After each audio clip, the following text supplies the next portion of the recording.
well, it's up. It's just not in Yeah. slide presenter. Yeah. I don't know why. Grayed There we out. go. See There we everybody. go. Everybody's having technical difficulties this morning. So there we go. There we go. We got lots of people popping on Kevin here. Flowers, good to see you. Brian Sterling, D. Hammond, always good to see you. Derek Long is on, always awesome. Hello, And Derek. Zimmer, Rick Ressler, Terry, Tracy. I was just texting you a minute ago, and here you are. Lisa J. We texted you this morning too. I was texting a lot of people while I was driving this morning. Thank God for the voice to texting in my car. Right. My Except text screen sometimes, is full. sometimes you have to be careful what actually comes through on a text because your phone doesn't always know what you're saying. No. I've learned that the hard way. You got to read them. Yes. Even when you're typing, when I type in shutters, it often changes the U to an I, so I'll just leave. Yeah. Yes. So it's we got a great group on today. How Um, is everyone? Type into the chat box and tell us what city and state you're joining us in from. That's a good way to start it off as everyone's signing in, and it's great to be with you guys. Dana Toms is coming from Michigan. Good to see you. Kevin Thomas. Hello. Good to see Okay, you. somebody smells really good. That's me. Thank you. yes. I'll take credit for that. All right. I've been running all morning, just got home, did a closing this morning, had to go to a rental. So it's good to be back and be with everyone. Well, awesome. Welcome to our community deal maker calls. We've been doing these every month now. Jim's started this deal maker community and it's been amazing to be a part of. So I thank Jim for everything he's done and building the community. Appreciate him for everything he does. But we're gonna get started here this morning. So like I said, welcome. There we go. If you guys were not on last month, you guys can go back and watch these calls that if you guys missed them, Derek Long, Understanding Self-Directed IRAs. I always learn something on these calls, and that one did not disappoint. So appreciate Derek. He has a lot of knowledge and a lot of expertise in the self-directed world. So appreciate Derek for being on last month. Today we're going to have Mary Hart. Mary's got a bunch of stuff going on. She is our keynote speaker next week at the Deal Maker. She's polishing off her final words of her presentation, but she's going to talk today about private lending. I've known somebody's talking there and somebody's open. If you guys can mute that, I appreciate that. So Mary's gonna talk about private lending. She's been private lending for many, many years, probably ever since I known her, probably the last 10 years at least. So I'm excited to hear what she has to say. Want to remind everybody about the Lowe's and Home Depot gift cards. If you guys have not gotten, not gift cards, discounts for our deal maker community group. Something that we're doing that's working out really well. We've gotten a lot of signups lately. If you just take a picture of this slide, if you just take a picture of this slide and you just bring it to your local Sherwin-Williams, they should be able to get you signed up for it. I actually had the guys in my office from the national accounts last week, and this has been working really, really well. So if you guys just want to, really the most important thing really is that tag, that I-464 tag. And it does take about a day, just so you guys know, to get those signed up. And then the Lowe's, if you guys want the extra 5 to 15% discount if you order online, this is the QR code. You guys can go there, sign up for an account. If you already have an account, you guys can take a picture of this or however you guys want to do that. But then you guys can take these extra steps and then put deal maker or that code at the bottom there. That Tom, your screen isn't sharing, just so you know. Oh, I'm so sorry. It's supposed to be sharing. Well, there's everybody. Hey, everybody. What was sharing? That is Watson. so Oh weird. my gosh. Augie, Lisa, You Dawn. were just still on the first Amy. slide, Tom. Okay. This is like a room full of friends. How about that? It says upcoming. Okay. I'm so sorry. Okay, let's go back to here. There you go. That's it. So there we go. This is the slide I was on my screen. Thanks for letting me know that. Didn't want to get to the end without all that. But so this is the one you want to take a picture for Sherwin-Williams. This is the QR code for Lowe's, and then this is the code you need to go and put on your actual account for DealMaker to get that. So upcoming, we've got a bunch of events coming up. Jim, I'd love to give Jim a couple minutes, just talk about Dealmaker next week, what to expect, any last minute, advice or any last minute things you want people to know, as far as instructions are concerned. Okay, well, really looking forward to seeing you guys. It's going to be amazing. Many of us that are on Zoom together are all going to be together next week.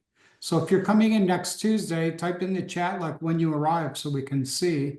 We're going to do pre-registration starting at 4 o'clock. Rita's going to be at the Hilton. The venue is very large. It's walkable to many things, including Chick-fil-A for Jeff Watson.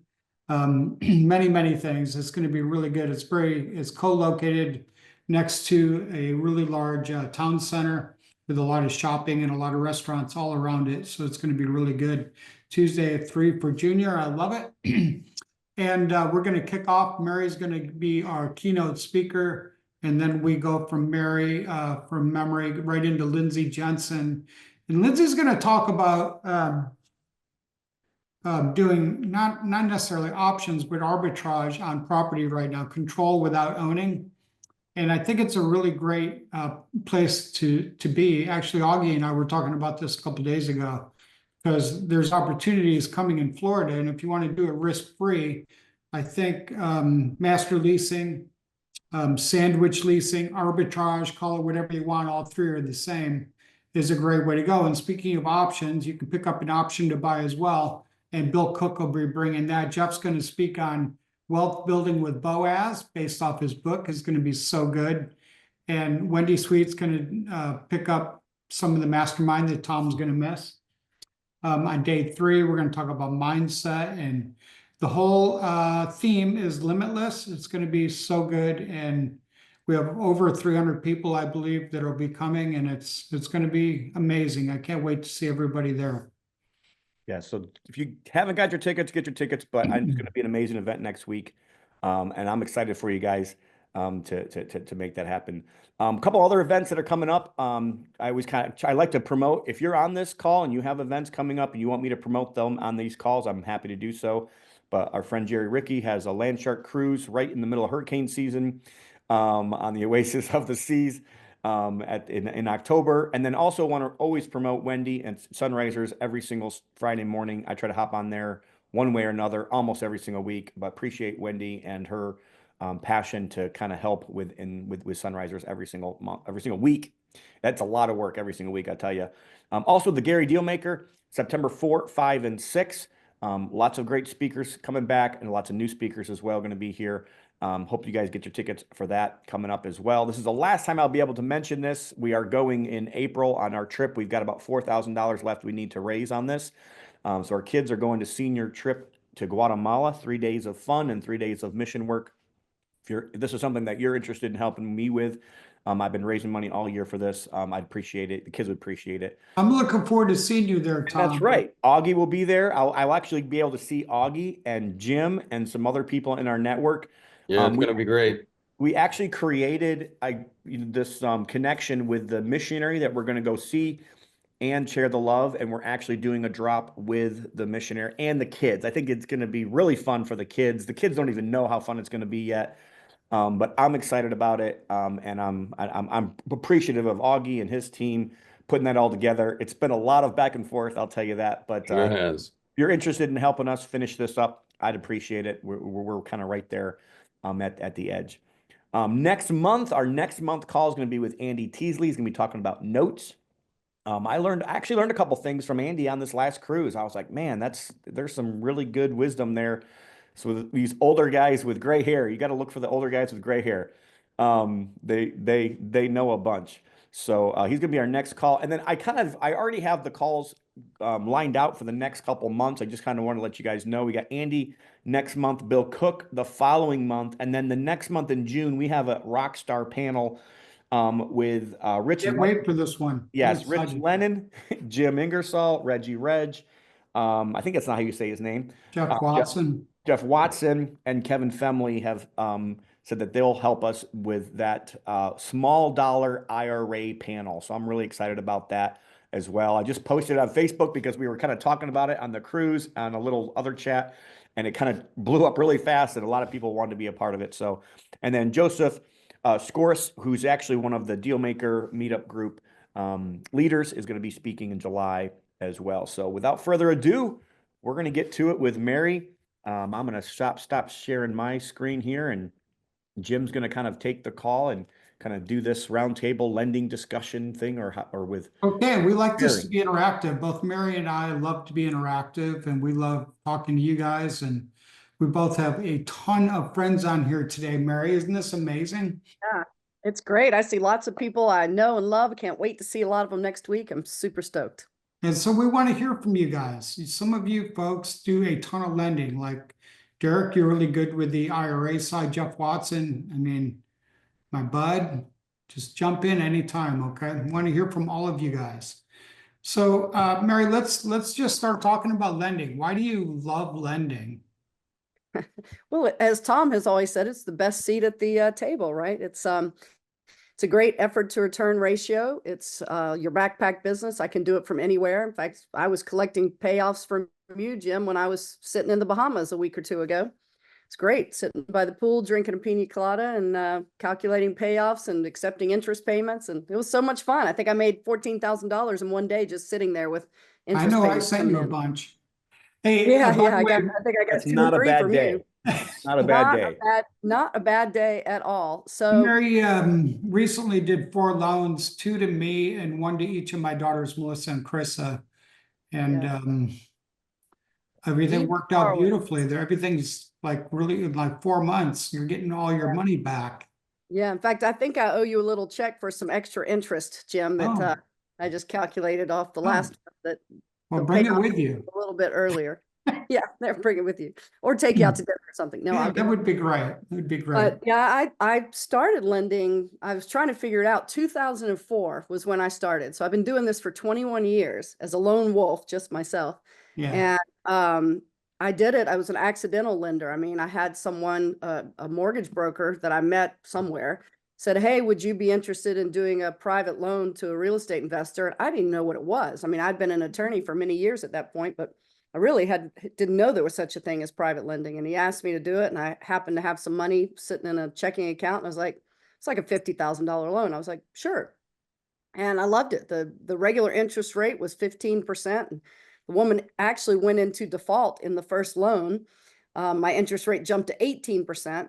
And anyway, she ended up refinancing me out. I didn't have to foreclose. And I just made a lot of money. I'm like, man, this is kind of fun. You know, I was practicing law and making more money on the side in one loan than I was making as my salary as a lawyer. So Be amazing, isn't it? yeah, it was pretty cool. So, right off the top, now you're scaling your business, which is amazing. So, if somebody that's on Zoom or watching in right now wants to find out how it works to be a borrower for yours, what's your website? So we're working on the website because I just set up this Fair Oaks Funding LLC. So we're working on the website. We are going to have landing pages at Dealmaker. They're doing the final tweaks right now that will take you directly where you can fill out a form if you're interested in talking with us. And then Patty Bain is coming on board with me as sort of the borrower liaison loan manager person because, you know, she's this licensed residential contractor. She's done hundreds of flips. So anyway, you will probably as a borrower schedule a call with her first and just start talking about what you've got going on and what you want to do. And if we think we'll be a good fit and you think we'll be a good fit, then we'll go forward from there. On the investor side, we're just going to work with co-lenders. So far, it's all been my money and my lines of credit, and I've used my siblings a couple of times. But then if somebody's interested in investing, they'll fill out a form and then get a call with me, and we'll just figure out what they need and if we can help them. So all those landing pages will be ready by next week, and then we'll be able to publish them. You know, All right, love it. I love it. I've got a question. Go ahead, Tom. Jumping in right now. Jump So in. you talked about all of this, you know, private lending is great. But how do you find good borrowers? Well, you find good borrowers by being in good rooms, right? So Ah, Baker is a great place. In fact, it's funny, I don't live in Richmond. So far, every one of my borrowers, with the exception of one in the last year, and I've probably done 30 loans in the last year, every one of those people is in Virginia. Why are they in Virginia? Because they all came to Dealmaker. met me at Dealmaker. And the one that we just did that's in South Carolina, I met at the Dealmaker Lending Conference in Orlando. So it's being in the right room, it's talking to people, letting people know what you do, letting people know that your goal is to help them. We always want to help the borrower, we want to help the co-lender investor, because that's how we get ahead in this world, right? A rising tide rises all ships. And we truly believe the more people we can help, the better we're going to be. So it's being in the right room and making the effort to talk to people. And I get kind of introverted. I know nobody believes that, but I do. And I have to force myself to actually break into a conversation and start talking, because I could just, hide in the corner if I wanted to. But nobody believes that about me, but it is true. No way, I don't believe it. It is So, true. And I've been speaking for 30 some years, and I get nervous as heck every time before I do get you up. really? There's a secret. You're going to Absolutely be nervous nervous. before a deal maker? I I don't. am absolutely nervous before I go up there. I've been literally speaking for over 30 years, and I'm nervous every time I go up there. But I think that's partly what makes me a better speaker, because I get nervous, I prepare better, because I'm scared to death I'm going to get up there and, people look at me like I'm standing up there in my underwear. It's very. Can you believe, like, we're going to have over 300 people this year, Mary? That's a big crew to speak to. Way to make me even more nervous, Jim. Thanks. I appreciate that. Making myself nervous. Yeah, I heard there was going to be like 600 or 700. Yeah. Yeah, I think, well, we'll see what happens here. It's going to be great. It always is. It's my favorite conference of the year. The people there are great. The speakers are great. I'm super, super excited. Love it. Oh, hey, Paul White popping in. Okay. So Tom's question was, how do you find great borrowers? And Tom, the answer is you got to go to where the great investors are. Mm-hmm. Yeah. So in the room. And it also goes, what you do. What's that, Mary? Let people know what you do. I mean, you have to let people know what you do, and then they find you. And then a good borrower that you have a good experience with will tell their buddies who are good borrowers. So it's just, it's like the way you do anything else. You market yourself in any business. You have to let people know what you do. You have to get out in the room and talk to people, or, let them know. I always tell people, like, be willing to tell your story. And your story, the story of all of our lives has peaks and valleys, and lean into the valleys and lean into those obstacles when you're talking to people, because it creates transparency and genuine relationships. Like, don't be afraid to talk about the things that go wrong, because all of us know that if we hear from somebody and everything is, perfect, then there's something wrong with the integrity of the person we're talking to. So, don't try to manage those perceptions, but lean into the issues and lean into the challenges. I've gotten better about talking about mine the last 6 or 7 years, and I think it helps all of us to remember that. So the other place you can get into the right room is in the monthly meetups that are popping up all over the country. Tom's got the one in Gary, but Lisa J's got one in Austin, Texas. I see Lisa on here.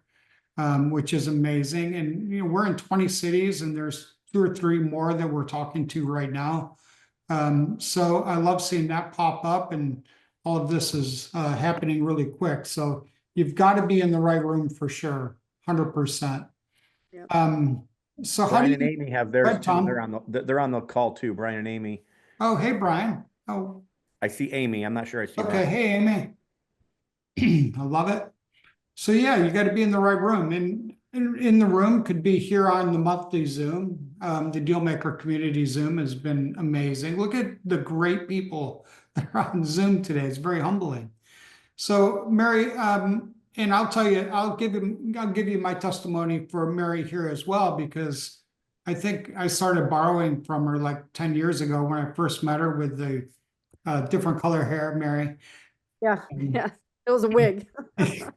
And soon after that, we started working together, and like Mary, I'm sure you would agree that I've never had an issue as a borrower, and you've never had an issue as a lender, and that's the way that it should work. So I can tell you, Mary is 100% dependable, 1,000% on the integrity scale, and communication, and her wire shows up when it's supposed to show up. Her docs are reasonable and excellent. So I do both borrow and lending. But I've loved borrowing with Mary for the last 10 years. So if you've got a loan coming up, you should definitely reach out to her because she'll fulfill the loan, she'll protect your interest and help you all the way through it. We do have an email if you're an interested borrower. It's just borrow@fairoaksfunding.com. And if you're an interested co-lender, it's invest@fairoaksfunding.com. And that's one thing I was going to say about, integrity and doing the right thing. We actually just adopted a Ted Lasso tagline, which is doing the right thing is never the wrong thing. That's our favorite tagline for Fair Oaks Funding. And I really believe in honesty, transparency, integrity, do what you say you're going to do. And I have never, ever in my 21 years of lending, ever left a borrower high and dry at the altar, so to speak. If I underwrite a loan and I say I'm going to fund a loan, I will fund that loan unless the borrower did not give me accurate information and that changes the deal. But that has never happened because I think when you're really open and transparent with the borrowers and the lenders, then you get all the information up front to make the right decision, whether it's to fund the loan or not. And we have walked away. I have walked away, and now Patty with me. We have walked away from loans that we could have made a lot of money on because we thought the margins were too skinny for the borrower. We would get paid because we'd get paid first, but we have said to the borrower, and this is Patty's experience as a flipper, this is not a good deal for you. And we've helped them renegotiate with sellers and other things when we realize the rehab costs are way higher than what the borrower thinks they're going to be. And so that's the way I think it should be between borrowers and lenders. It should be like, is it Zig Ziglar who says, if you help enough people get what they need, you get everything you want? I've lived my life on that one. Absolutely. We do too. And so I feel like I could go out and make, in that particular deal, I probably would have made $37,000 in 6 months. That would have been it was a big loan. It would have been a good deal for me. But Patty and I looked at it, and Patty was the first one. She looked at the scope of work and the property and everything. She said, there's no way. You can't do this rehab for that amount of money. And it was a new borrower, someone who it was his first or second flip. So he did not have the experience to know that. And so we worked with him for probably a month or more, many hours of phone calls and review, and told him, we said, we think you should walk away from this deal if the seller won't drop the price more. And he did walk away. And we lost $37,000 because of that, but we were happy to do that because we want a relationship with that borrower. And if he's a new borrower and not successful on his first or second flip, he's going to get discouraged and not go forward. So we want to help the borrowers too, because we want everybody to win in this deal. It should be a win for the borrower, the lender, the new homeowner, the seller. Right. Everybody should win in these deals. So talk a little bit about underwriting, since that's a key piece that makes people nervous. Yeah. They're There's a lot nervous to be a lender because you got to get your capital back. Yeah. Return of capital is critical. Yeah, the underwriting is key. And in fact, that's my keynote presentation is going to be a lot about underwriting for all sorts of different types of deals, not just borrowing and lending. But, as we've talked about before, Jim, and I think we've talked about it at Dealmaker, you always have to vet the people, the property, and the paperwork. Now, there are hard money lenders who don't give a darn about the person. I am not one of them because I want to do good deals with good people. I don't want to do deals with people I don't think are good people. So I will vet the person. When I say vet the person, I want to have at least a Zoom call face to face. I want to make sure we share values and integrity and all that. We don't check credit scores right now, although we might in the future. We might ask about it, but we don't do a soft pull on anybody's credit right now. We have the option to do that, and we have the option to run background checks. And if I see any red flags in my conversation with a borrower, I might run those background checks. So we look at the person. I want to look at their experience. How many deals have they done in the last 1 year, 2 years, 3 years? How has that turned out? I want to know how they handled a deal that went bad. If they had a deal that went bad, how did they handle it? I might ask for references from other lenders that they've borrowed from. And I might ask, if you're not working with those lenders anymore, why is that? I want to know sort of what happened. Sometimes they say, well, I have a great lender I work with all the time, but they're fully deployed right now. Okay. I might call that lender, and I have called those lenders, and they say, oh, great person to work with. We just don't have the capital right now.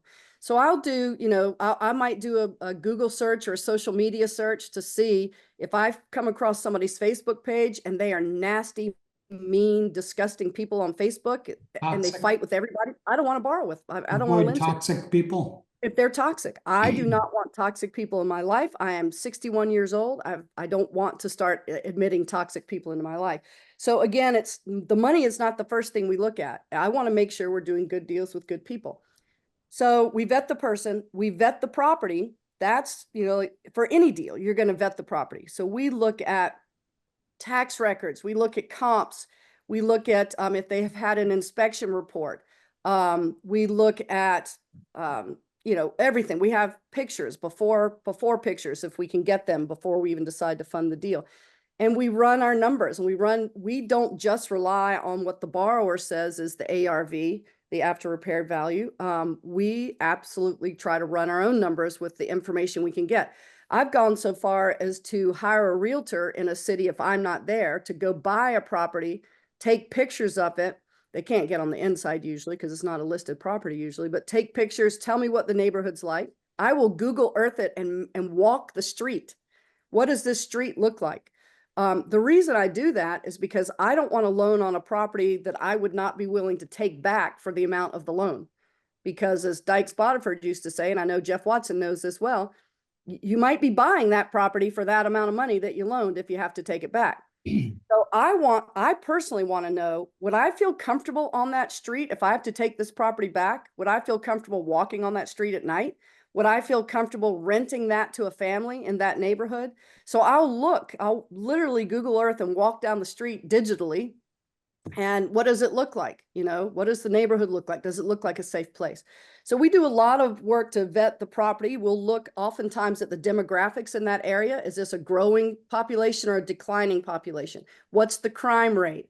How many sexual predators are in that neighborhood? Whatever it is, we try to dig deep and look at the property to see if it's going to be a good thing. What's the market doing in that area? Is it increasing or declining?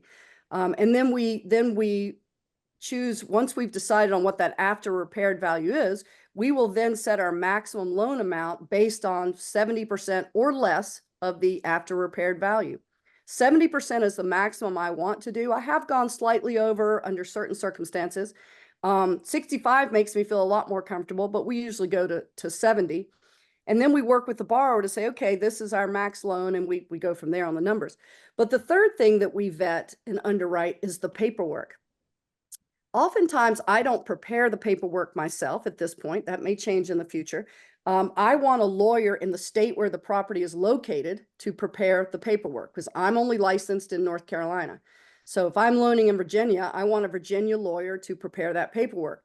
Now, because I am a lawyer, I can review the paperwork just fine by myself. And I do. I read every single document, even lawyers that I've worked with 30 or more times. I still read every piece of paper because sometimes the paralegal puts in the wrong legal description or they put in the wrong name or something. You still have to check and look at every single piece of paper.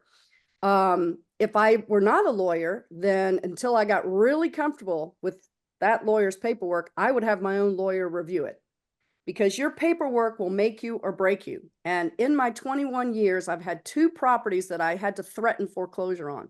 And the only reason they both ended up either selling or refinancing me out, so I never had to go through foreclosure. But the only reason I was never worried about it was because I knew without a doubt, 1000% that my paperwork was rock solid and I was protected. I cannot tell you how many deals I have seen where people don't understand the paperwork, don't read the paperwork, and when things go south, they are up the proverbial creek without a paddle because they have no paperwork to grant them any legal recourse. I've seen people, and I've been told I can share this story. I won't give any names, but someone who thought they were loaning $1 million to somebody in the Richmond area, who's hopefully no longer doing these deals. And turns out they didn't really read the paperwork, and it wasn't loan paperwork at all. There was no first lien position. There was no mortgage or deed of trust. It was set up as essentially a JV type thing, an LLC agreement where the borrower in quotes, had all the power. And that particular person had to spend 3 or 4 years going to court and got their money back minus about the $100,000 in legal fees they had to pay. But only, I think, because the borrower then suckered somebody else in and got money to pay back these people because they were the bigger pain in the rear end. They had no paperwork to stand on. They came out to my farm actually to meet with me. And I looked at it and I said, you better go look at that property because this is not a loan. You did not loan this money to this person. So in that case, their paperwork could have broken them if the quote unquote lender was not a bulldog, called, every federal agency you could call to report fraud and abuse and one thing or another, and sued the pants off the alleged borrower. If they'd had the right paperwork, they wouldn't have lost $100,000 in legal fees. They would have just foreclosed on the So I property. think that's a great point to make, is your paperwork matters. And when I think of people that have committed fraud over the last 5 years, a lot of them were using shoddy paperwork.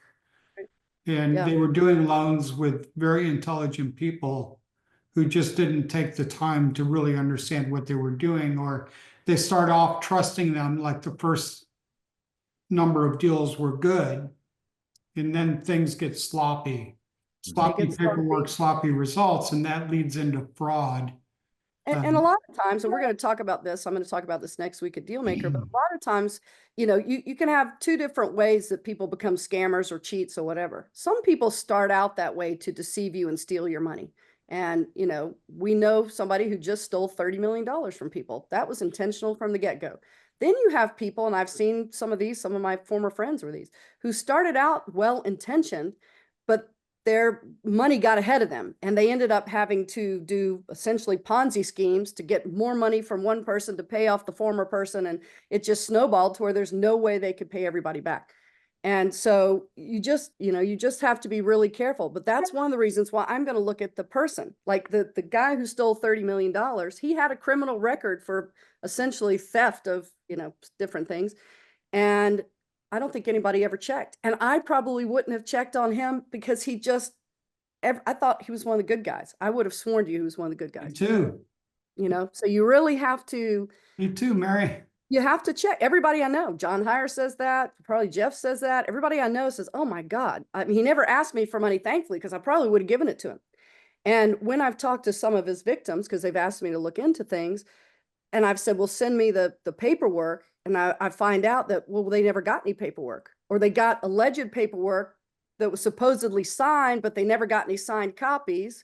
And they never had title searches done. And they didn't realize that the person was selling property they never owned, and on and on and on. So many red flags that could have been caught from the get-go if someone had paid attention to the paperwork. Let's do this. Let's spend 5 minutes talking about 3 or 4 red flags. We can give tips to everybody. Would you guys like to hear a few? Yeah. Hands up, anybody? Okay, you're all with us? Okay. Yeah. All right.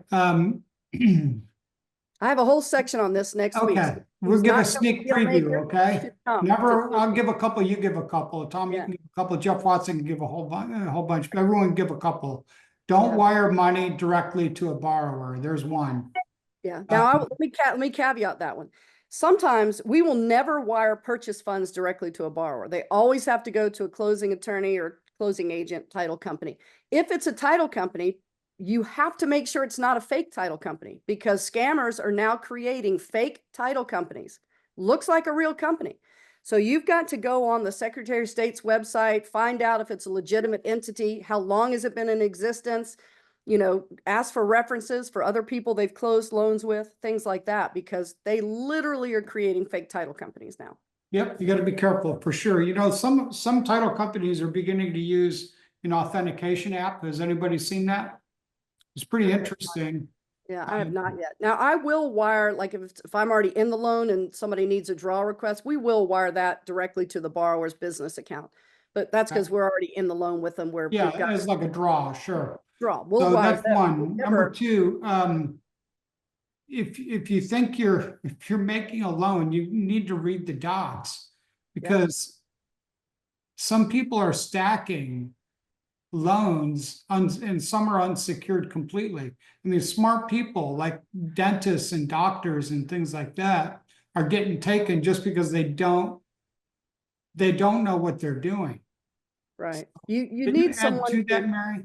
Yes. Well, you need someone that you trust to do a title search, first of all, to see if there are any other recorded liens against the property, because we know of people, again, gurus in this space, which is another, potential red flag, depending on how they present themselves, is, we know people who sold first lien positions to multiple people. That's what I'm getting at. They stack them. Stack them, yeah. And so I had one guy call me, who did a pretty big, like $100,000, which was a huge amount to him. It was his kid's college fund.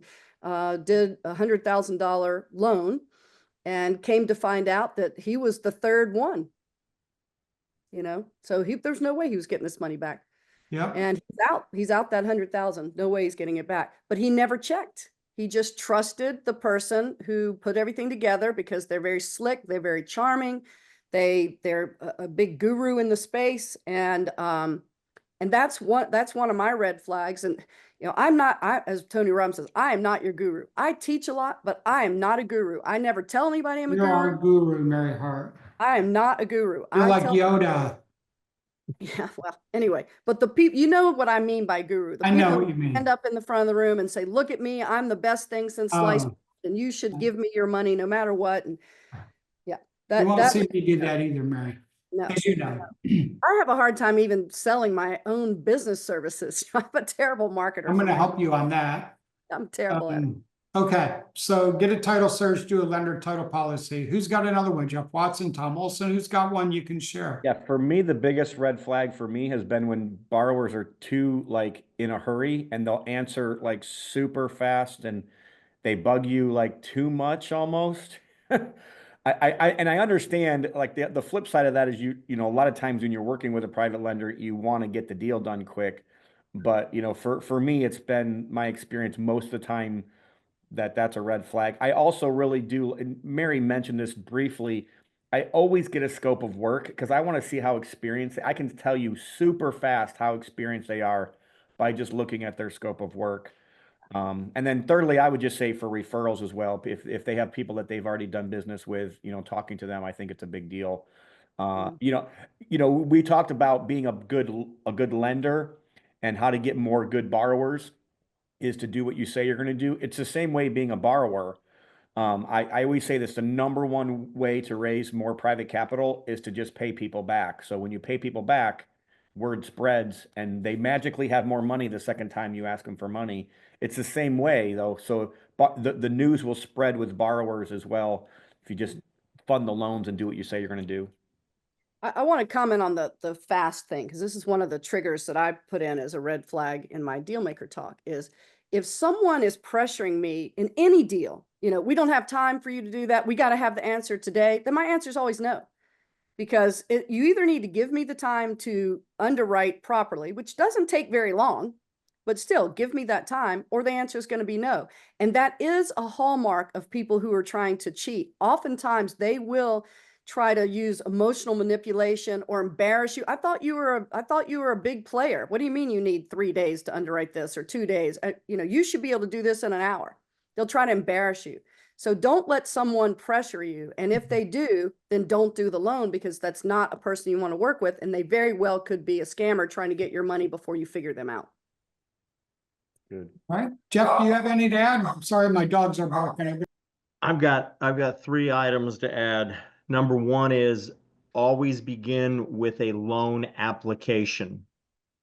Mary referenced our dear friend who passed away last year, Dykes Botiford. Dykes has I use an application that I got from Dykes. The second thing I'm going to say is always double check and verify the accuracy of any wiring instructions. Mm-hmm. And the last thing I'm going to mention is always have the borrower pay for the closing protection letter. Mm-hmm. The CPL, the closing protection letter that verifies that if your funds are mishandled by the escrow agent, you're covered by the title insurance carrier. Yep. I agree with all of those. And So that's a big one. Most people, Jeff, don't even know what a closing protection letter is. Could you just touch on that real quick? Okay, so yeah, I mean, Mary and I know what they are, and the experienced lenders and borrowers know what they are, like Junior and Tom and you and so on. So let me just get down to, we've had these things, it's a technical word called defalcations, where someone in the title company or the escrow company will steal the money. The wire comes in, but it's not there for closing because someone stole the money. So you can buy an insurance policy against that happening, and it's called a closing protection letter that says we, from the moment your money arrives via wire, then until it's dispersed pursuant to your closing instructions, that's my fourth point, then we'll cover it if it gets lost, stolen, or whatever, okay? So it's a second insurance policy. It's not like title insurance, because title insurance verifies the accuracy and position of your recorded lien. Closing protection letter covers you if your money gets stolen from you before the closing or after the closing when you're supposed to get your payoff and instead you don't get your money and so on. And then the fourth element that I just touched on in answering all that was, if you are a lender, provide the title or escrow company, the closing attorney, with written closing instructions, your roadmap for how this deal will close. And by the way, they don't always listen or read your closing instruction letter. So you have to follow up with the closing agent to make sure that they do everything you say in your closing letter. And that's hard. The Yep. communication levels are often not very good. So I'll do a nice, what I think is an easy to read, complete closing instruction letter. And half the time it gets ignored if I don't call and say, make sure you do, whatever, ABC. By the way, Chuck had a good point on the chat that, to your point about calling for wiring instructions. Don't just trust the phone number on the wiring instructions. Independently verify that number. Go to the internet, the website, find the actual phone number that's published for that title company or whatever, because wiring instructions can get hacked. People can change phone numbers, change account numbers. So try to verify it independently. And it's sad that we have to do it this way, but we have to do it this way. Wire fraud is something I always worry about, and I'm always really cautious on it. Last thing you do is you want to have your loan ready to go as a lender, send it in, and then the money disappears because somebody, an escrow agent, a lawyer, a settlement agent steals it because you don't have your CPL, or you wire it to the wrong place. Yeah. So I think that's good. I always call to make sure. Tom, how about you? How do you protect yourself on wire fraud? Yeah, Darlene actually just put a good point in here as well. Like we do this as well. I have the title agent sign like that. initial the closing letter back as well, and your instruction letter. So make them sign your instruction letter. Basically, that confirms that they got it. And then I think if you can, if you're in one market and you're loaning in one market, I think this is just good advice. I think try to get a relationship with a really good title company, because then it's like you already know it's already in your accounts. You don't even have to get new wiring instructions on every single deal because it's already somebody that you've already wired to before. If a title company is not sending you a secure portal now, they're operating illegally. Like they are not allowed to send an email anymore with wiring instructions. It has to go through a secure port, at least in Indiana. At least that's what my attorney said for Indiana. I think that's a national thing, but I know in Indiana 100% that's law. Tom, that's Ohio too, so it's a national thing. Yeah. So like if you're not getting that from a new title company, you better make sure. And the thing is, like it's most of the fraud I'm hearing is not the fraud from somebody in the title company. It's somebody that hacked an email. It's somebody that hacked an email back and forth, and they're not even associated with a title company, and they look really legit. I've received them. You got it. My email's been hacked before a long time ago. I remember when we were supposed to send a wire, and it just looked. I'm glad I checked it, but knock on wood, this has never happened to us. But I've heard it happen a lot.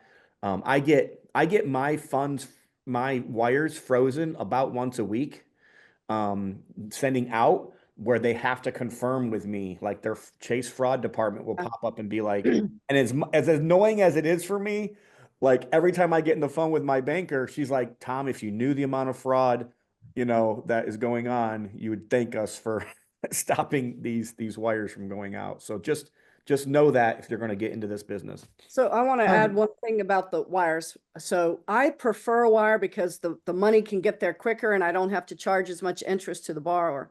I actually just had a situation happen where a closing agent did not follow my instructions and they sent me a check instead of a wire. And that check was drawn on their local bank, Village Bank or something. So I went to deposit it at Chase. They held that check for 10 days.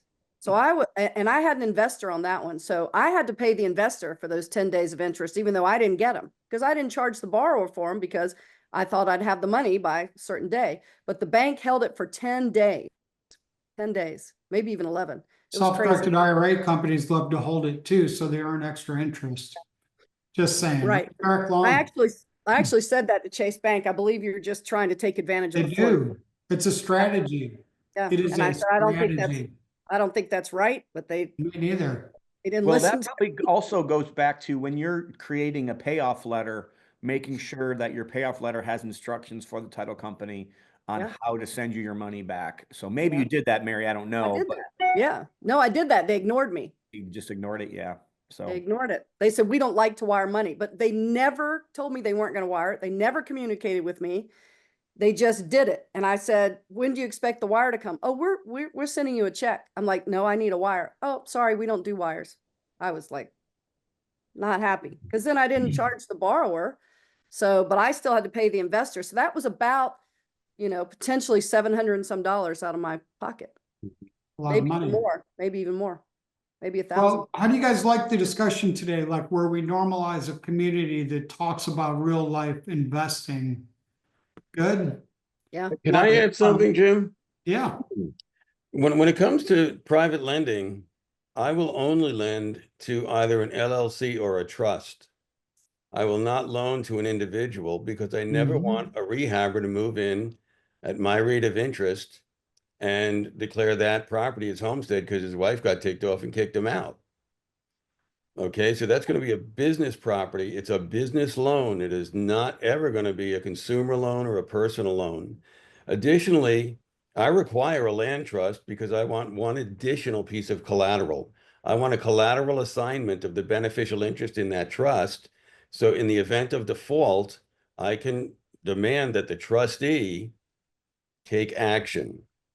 And that gives me a lot of power that I wouldn't otherwise have with just a note and a mortgage. Now, Florida is a trust state, so we've got great statutes on the books.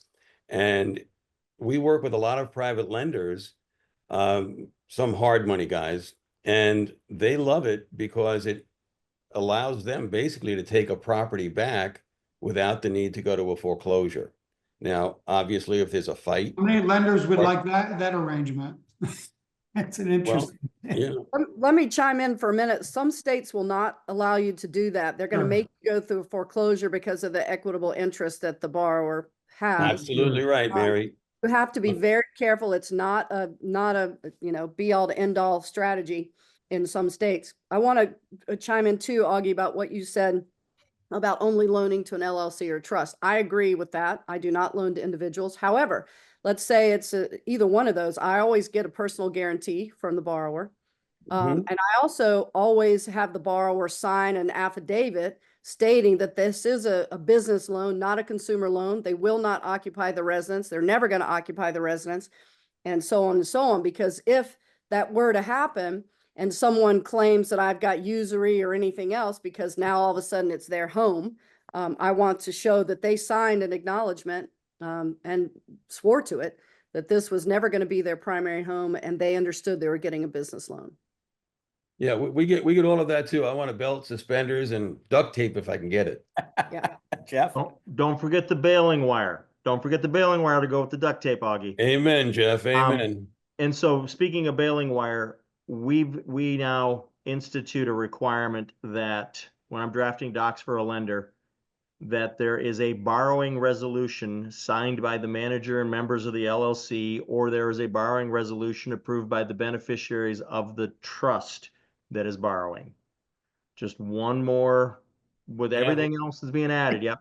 And while you're doing those resolutions, and I'm sure you do this, you have to make sure that if every member of the LLC is not signing every document, that there's a resolution saying who has the signing authority to sign on behalf of that entity.